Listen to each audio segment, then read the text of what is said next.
Glória a Deus. Boa noite.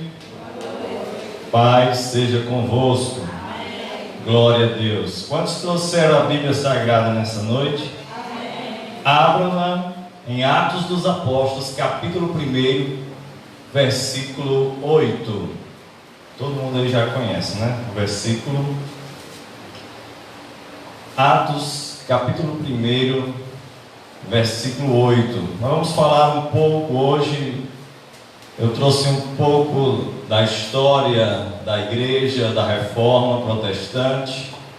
Dia 31, de outubro, completou-se 503 anos, é isso? Da Reforma Protestante.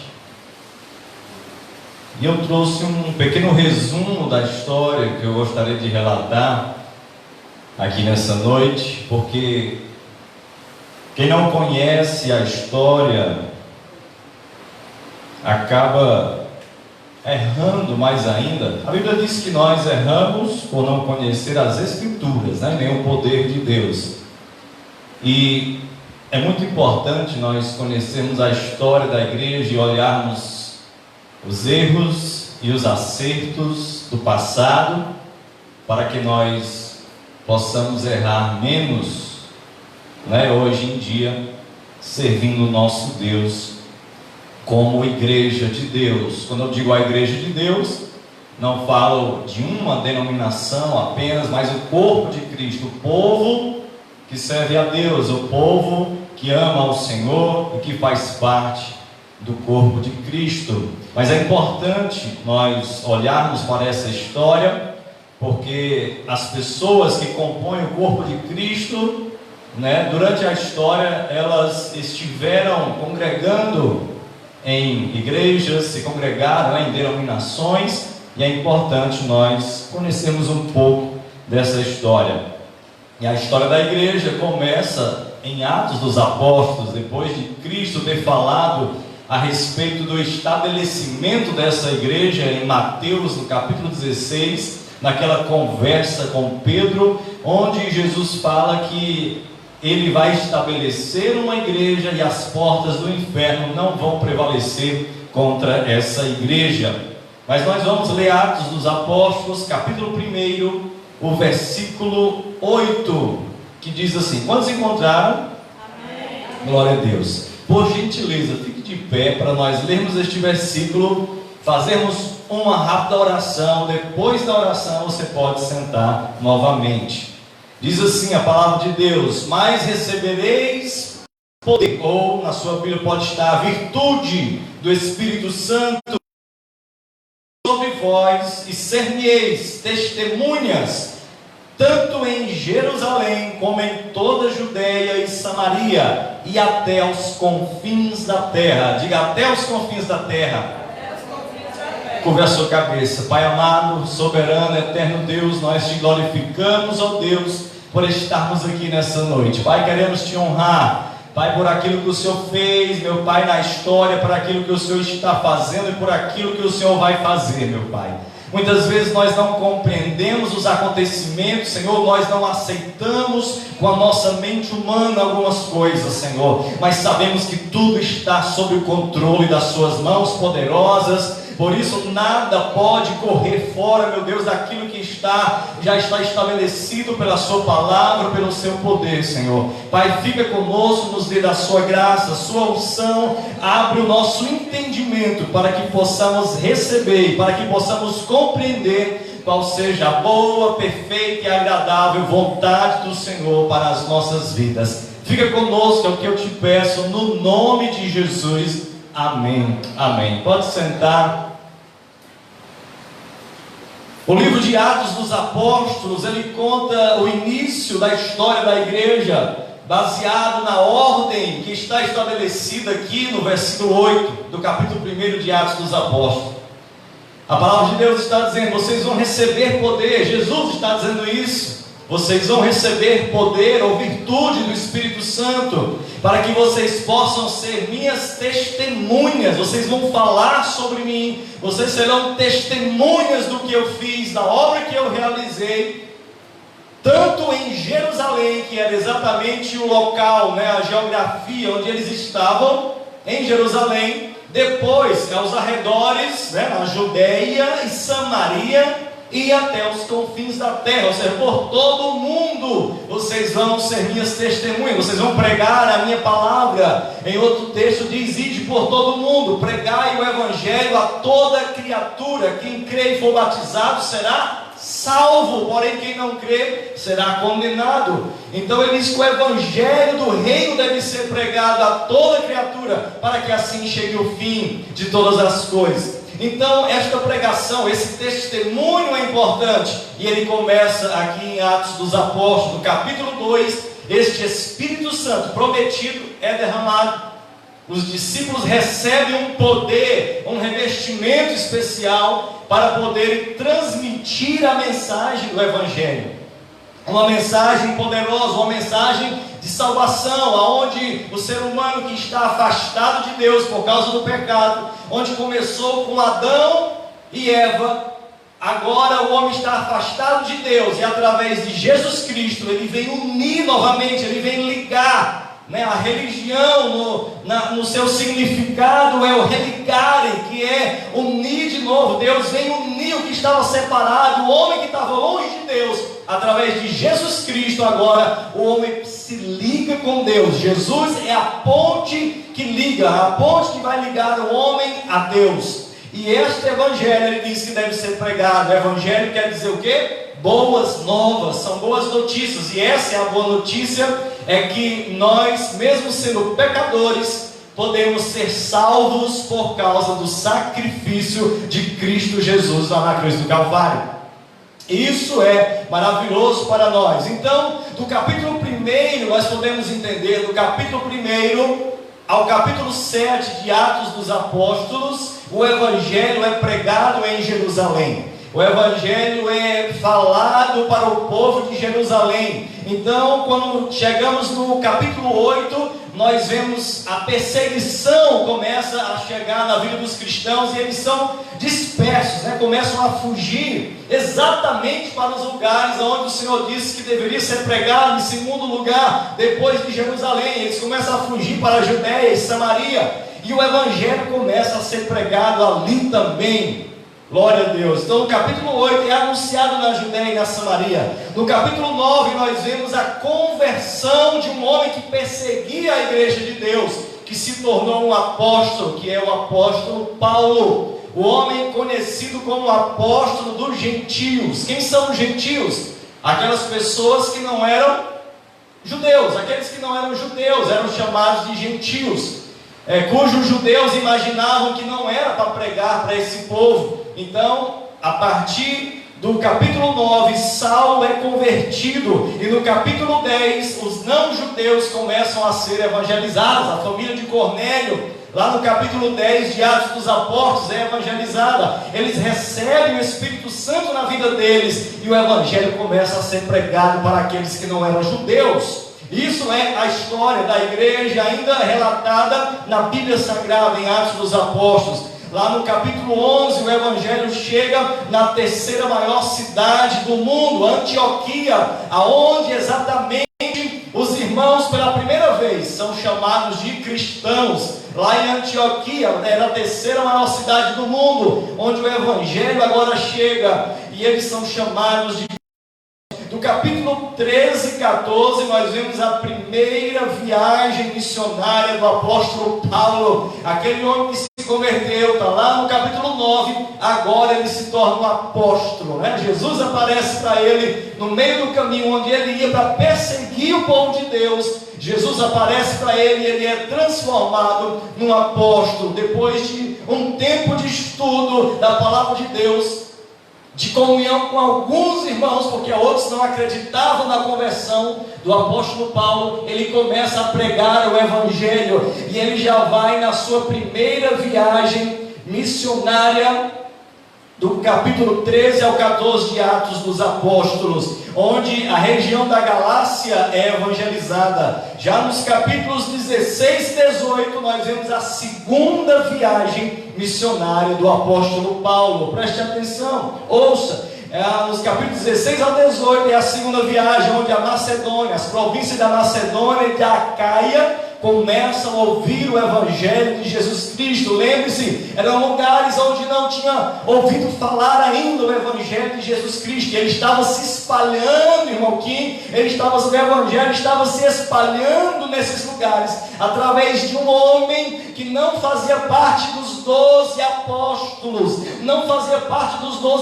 aí onde eu vejo a escolha de Jesus Cristo, porque para ser um dos 12, tinha que ser alguém que tivesse andado com Jesus, e quando Judas traiu Jesus, ele agora não fazia mais parte dos 12, eles escolheram outro homem, chamado Matias, para tomar o lugar de Judas, mas Matias foi escolhido por voto, eles votaram e escolheram Matias, porém o apóstolo Paulo, quem escolheu ele foi o próprio Jesus Cristo, aparecendo na estrada de Damasco, e transformando o apóstolo Paulo, que antes era chamado Saulo, agora num grande apóstolo, que seria o maior pregador do Evangelho para os gentios daquela época. Então foi a sua segunda viagem. Os capítulo 19, o Evangelho é pregado em Éfeso.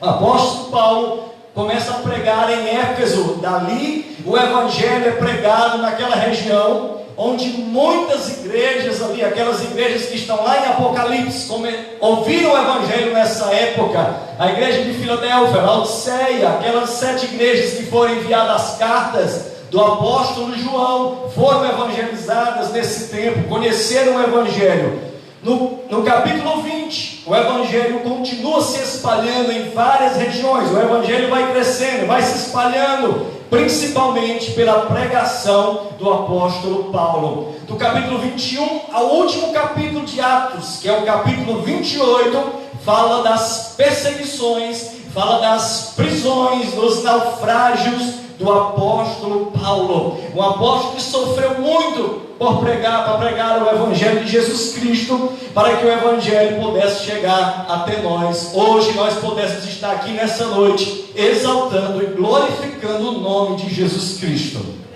Amém? Glória a Deus. Mas Atos não é o fim. Atos dos Apóstolos não é o fim. Lá não tem, é um final da igreja. Atos 28 não relata que a obra terminou ali, de que a obra já foi completa ali. Nós sabemos, o Evangelho foi pregado em Jerusalém, foi pregado na Judeia, foi pregado na Samaria, foi pregado em muitos lugares da Europa, porém o Evangelho não havia chegado aos confins da terra. Havia uma obra maior, havia algo maior, que uma igreja que não era aquela daquela época iria passar, e Deus iria levantar pessoas e mais pessoas, gerações e mais gerações, para que o Evangelho de Jesus Cristo pudesse ser propagado. E você faz parte dessa geração de hoje que prega o Evangelho de Jesus Cristo. Se você faz parte, levante a sua mão e diga: graças a Deus, glória a Deus, obrigado Jesus, porque me escolheste para esta missão tão importante.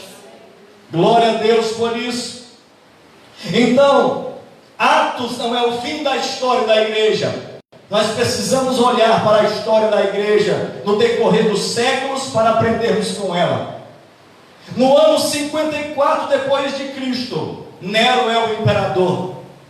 A história já não é mais a Bíblia, mas a história. Os historiadores contam que houve um incêndio em Roma. 6 dias Roma pegou fogo, e Nero põe a culpa nos cristãos, porque nos bairros de Roma que pegaram fogo, aqueles que ficaram ilesos eram bairros de judeus, bairros de cristãos, e ele põe a culpa nos cristãos, segundo os relatos. E ele então, há uma morte conjunta de muitos cristãos nessa época, onde eles colocavam os cristãos em cruzes. Em cruz ele passava piche no corpo dos cristãos e tocava fogo e deixava para iluminar a cidade. Os cristãos morreram desta maneira no ano 54 depois de Cristo, quando Nero era o imperador. No ano 81, o imperador Domiciano começa a reinar. Ele deporta o único apóstolo vivo daquela época, que foi quem? apóstolo João, o último apóstolo vivo. Os demais apóstolos nessa época, 81 anos depois, já estavam mortos através do martírio, morreram por causa da palavra de Deus. João era o único que havia ficado vivo, e Domiciano agora manda João para a ilha chamada Patmos, que nós conhecemos a história, a ilha de Patmos, aonde Domiciano acredita que está ali calando a voz do último dos apóstolos de Cristo. Ele diz: agora eu coloco ele numa ilha isolada, e ele não vai poder mais pregar o Evangelho. Agora eu fecho as portas e fecho a boca do último apóstolo que estava vivo. Diz a história, conta que também tentaram matar João, colocando ele numa caldeira muito quente, mas a história conta de que ele não se queimava naquele lugar. Alguns dizem por causa da promessa de Jesus sobre João, que se quisesse que ele ficasse vivo para sempre, ele iria ficar. Mas Deus não permitiu a morte de João. João estava na ilha de Patmos, e quando as portas aqui da terra se fecharam para João, João ouviu a voz do céu: sobe para cá, porque eu vou te revelar o Apocalipse. Então a porta do céu se abriu para João nessa época, onde ele escreve o livro de Apocalipse. Então nós conhecemos que Apocalipse quer dizer revelação, e Deus revela as últimas coisas para eles.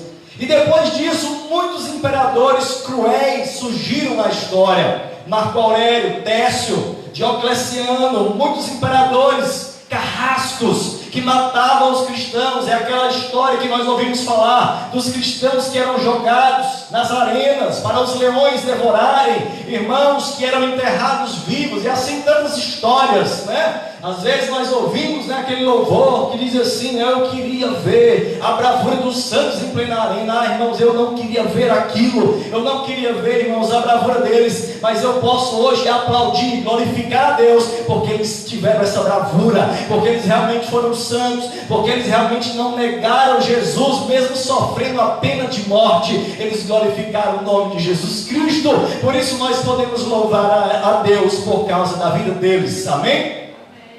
Muito bem, então, neste tempo, por volta do ano já de 312, nós vemos o imperador Constantino, depois de muita perseguição, depois de muito sofrimento, em mais ou menos 312, 313, Constantino se converte. Constantino entra para a igreja. E nessa conversão acontece algo muito bom, mas também acontece algo muito ruim. Algo muito bom que aconteceu é que a perseguição cessou.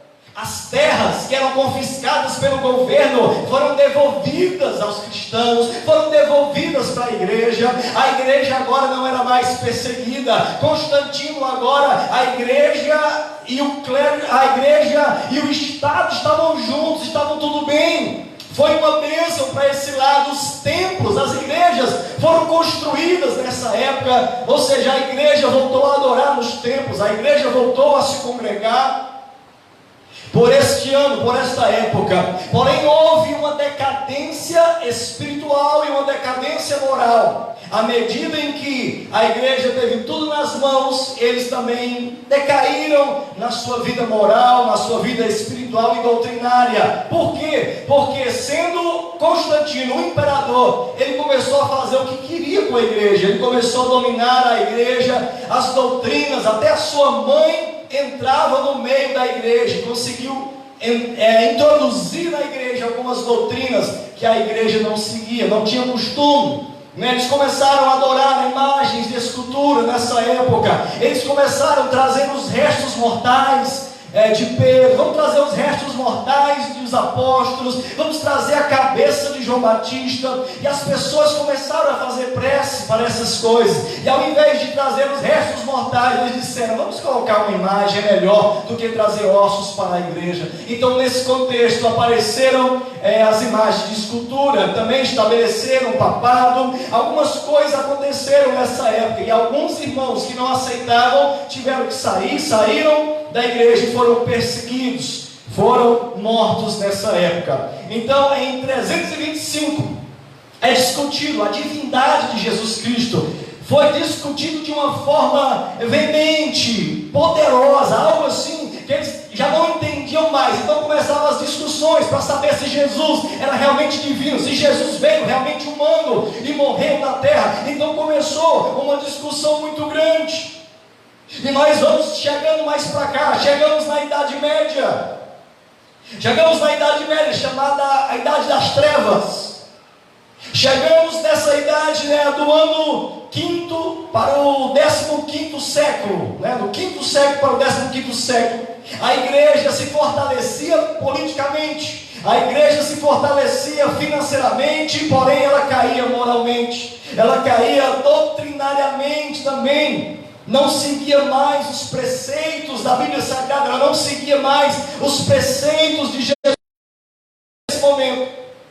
Nesse momento, ou você era parte daquela igreja, ou você era um pagão, onde foi estabelecido, então, ou você fazia parte dessa igreja no início, ou você morria. Ou seja, agora a igreja que um dia morreu por causa do Evangelho, agora matava por causa de Cristo, agora matava por causa das regras da igreja. As bruxas foram queimadas. Quem era contra a igreja agora morria, era preso, eram confiscados seus bens. O que a igreja sofreu agora, já estavam fazendo os outros sofrer.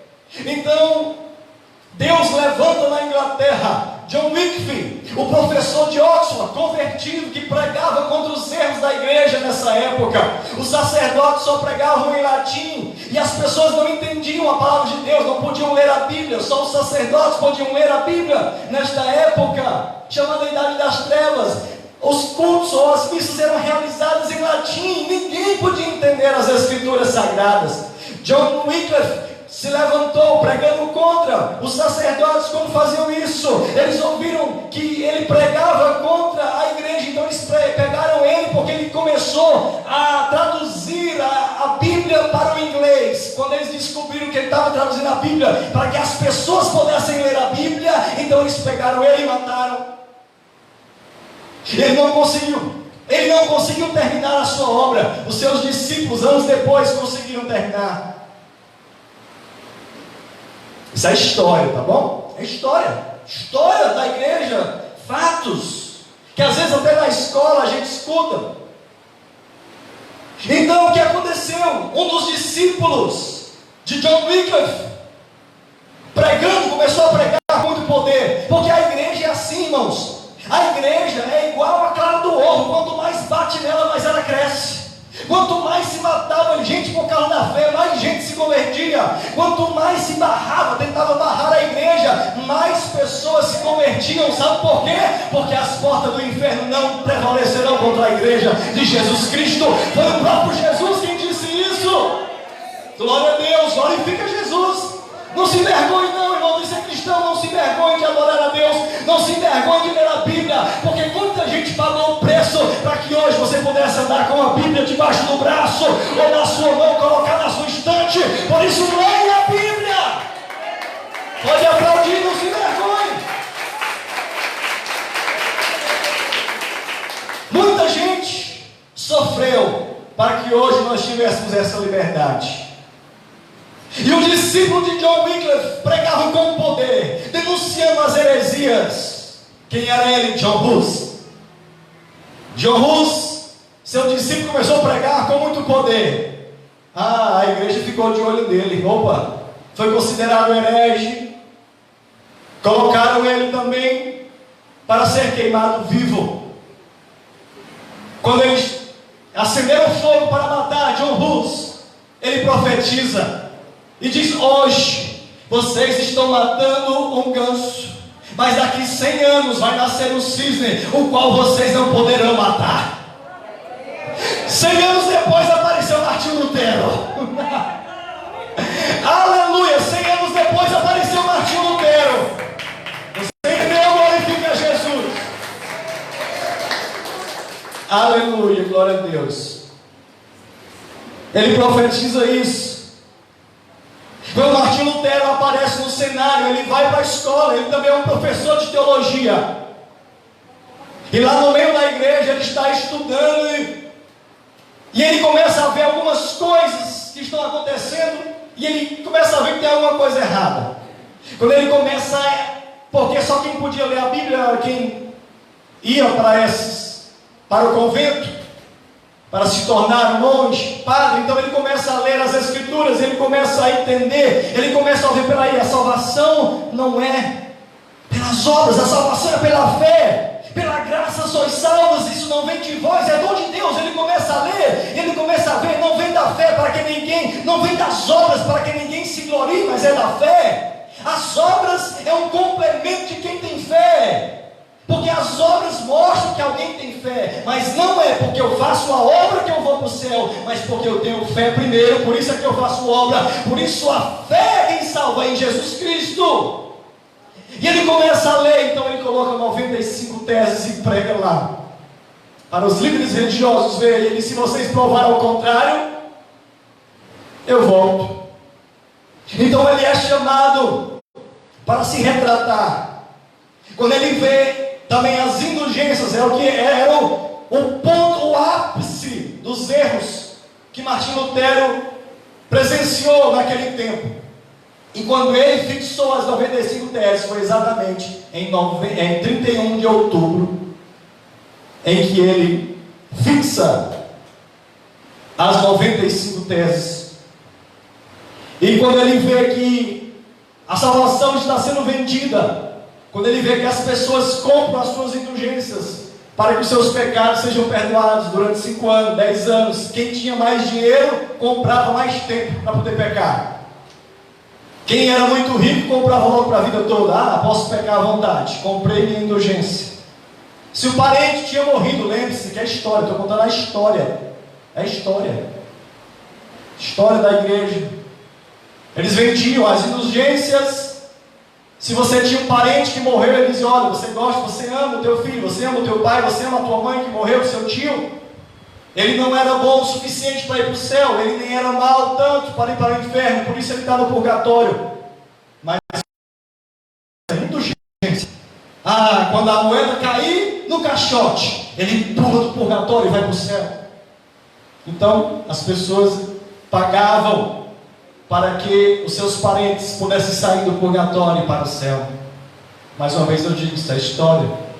Então, quando Martim Lutero veio isso, ele não aguentou mais. Então ele explodiu ali, trazendo as 95 teses. Se você for ver hoje, nem tudo estava correto nas 95 teses, mas foi ali que começou o rompimento, foi ali que começou uma história muito grande. Lutero é raptado, porque agora ele é considerado um herege. E quem matar Martim Lutero está perdoado. Quando a igreja considerava um herege, se alguém pegasse Martim Lutero na rua e matasse ele, não tinha nenhum problema, não acontecia nada. Ele fez um bem para a sociedade. Então o que os aliados de Martim Lutero fizeram?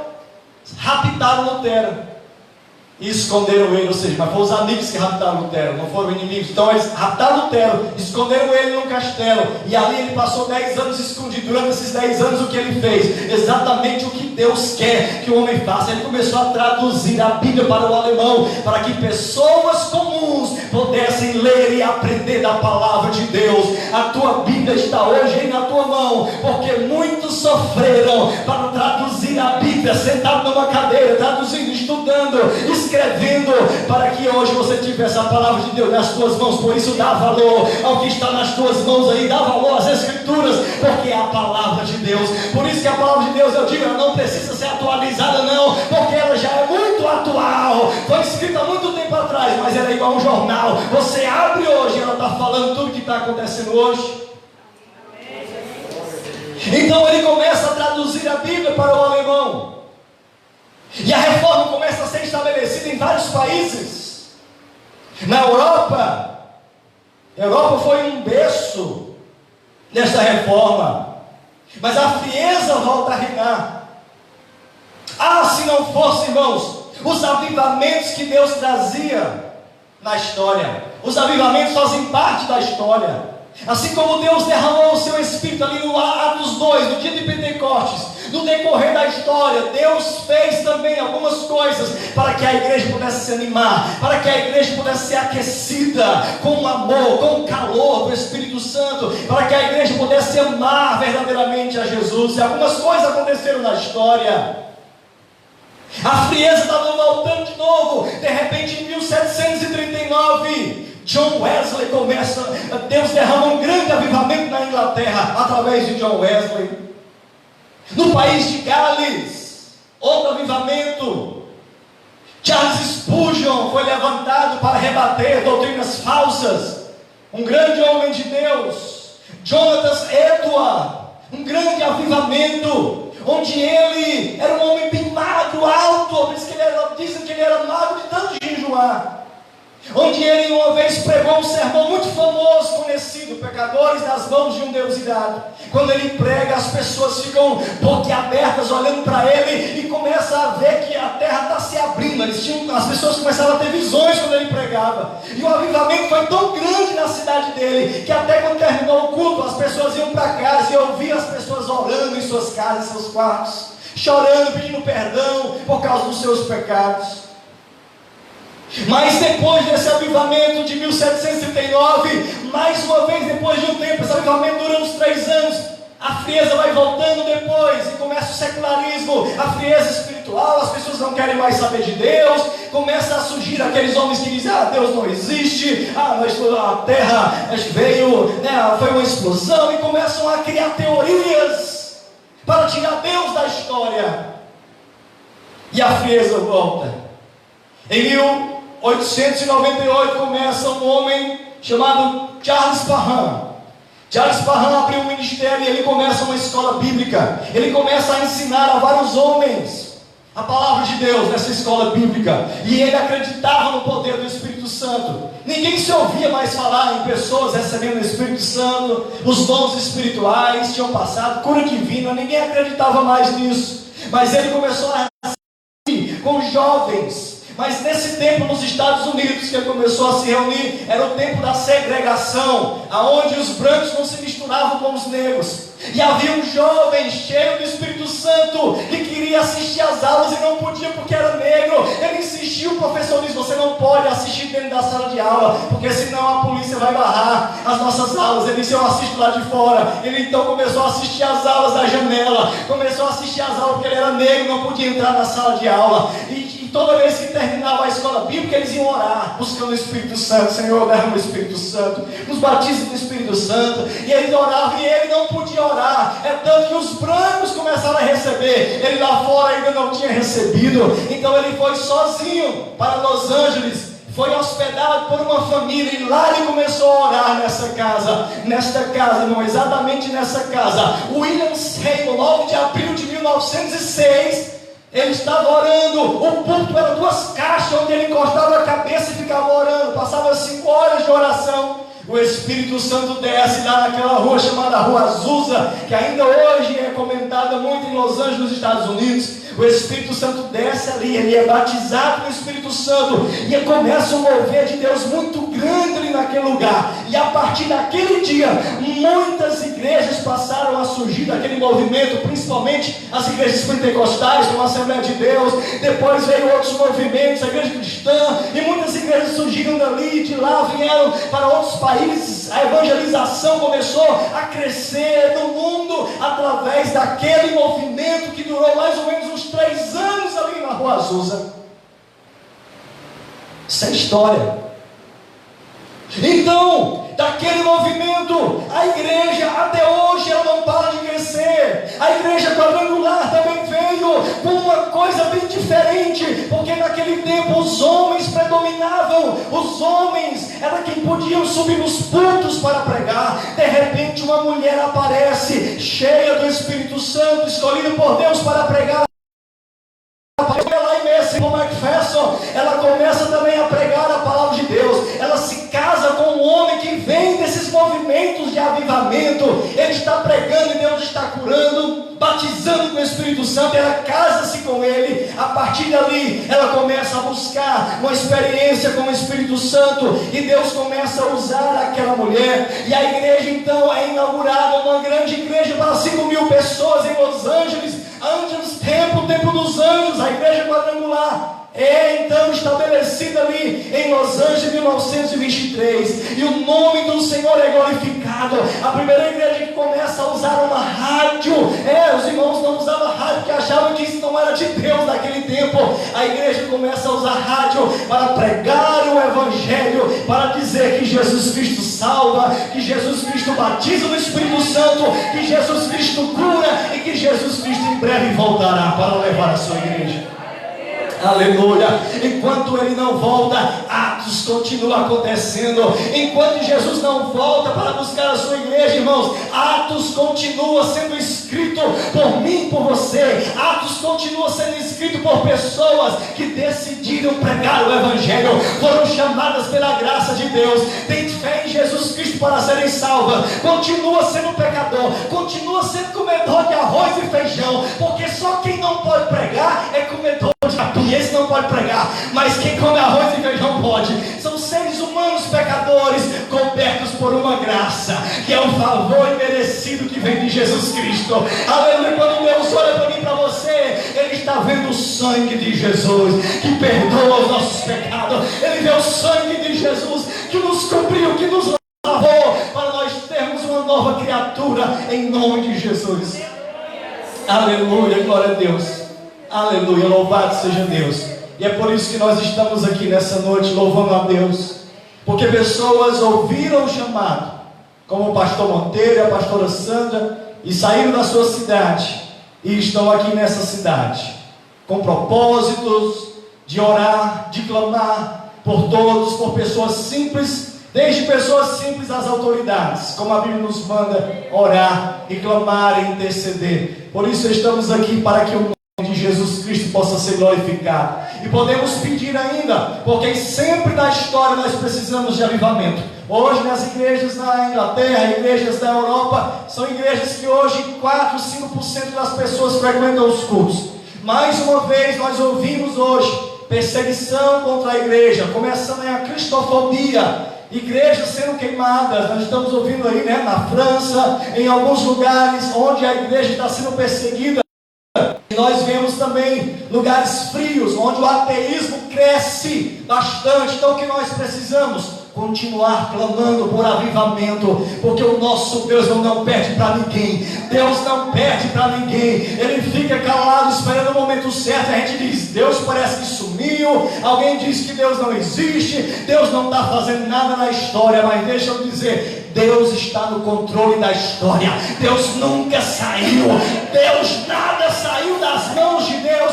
Deus continua no controle das suas mãos. Todas as coisas, a sua vida está na mão de Deus, a tua família está nas mãos de Deus, tudo está debaixo do controle de Deus. Na hora certa, a mão de Deus vai se mover e nós vamos ver Deus fazer. Nós vamos ver pessoas voltando para Jesus, nós vamos ver milagres voltando a acontecer, porque o nosso Deus não perde batalha. As portas do inferno não vão prevalecer contra a igreja. Quando o Espírito Santo desce, nós nos tornamos testemunhas. Não importa se é em Jerusalém, não importa se é na Judéia ou Samaria, e não importa se é nos confins da terra. Aleluia, aplauda Jesus, glorifique a Jesus, glorifique ao Senhor Jesus nessa noite. Você pode dizer, nós moramos nos confins da terra, pois o Evangelho chegou aí também. O Evangelho chegou nos confins da terra também. Aleluia, e você é instrumento usado para a glorificação do nome de Jesus Cristo, para a pregação do Evangelho. Aplauda Jesus, vamos receber a pastora em nome de Jesus Cristo. Glória a Deus. Louvado seja o Senhor. Esse é o Deus que a gente serve. Amém, irmãos? Se você ama essa palavra, ame cada vez mais. Eu estava conversando hoje com a Letícia. Letícia, eu estou terminando de ler a Bíblia em um ano. No próximo ano, em janeiro, nós vamos começar juntos. Vó, ler a Bíblia todinha? Sim. E eu quero dizer para você, faça isso também. Leia a palavra de Deus. Se alimente dessa palavra todos os dias. Todos os dias pegue a sua Bíblia para ler. E você vai ter esse mesmo conhecimento. Você vai guardar a palavra no seu coração. E vai querer que todo mundo tenha esse conhecimento da verdade. Amém? Em nome de Jesus. E nós sabemos que o que o Senhor quer do teu povo aqui nesta terra é que haja arrependimento. Que as pessoas se arrependam, creiam no Evangelho e confessem Jesus como Salvador de sua vida. E eu quero perguntar a você que entrou aqui e não fez isso ainda, né? Há muitas religiões religiões, muitas. Se a gente for contar, não dá para contar quantas religiões tem, né? Se a gente for fazer uma pesquisa realmente bem profunda sobre o caso. Mas eu não quero falar aqui de religião, mas eu quero perguntar a você se você quer entregar sua vida para Cristo, para Jesus. Entregar a sua vida a Ele significa confessar Jesus como Salvador diante de testemunhas. A Bíblia fala sobre isso. Jesus disse: aquele que me confessar diante dos homens, eu também confessarei diante do meu Pai que está no céu. Mas aquele que me negar diante dos homens, eu também negarei diante do Pai. Então, a coisa melhor que existe é você proclamar esta palavra e dizer verdadeiramente: eu sei em quem eu creio.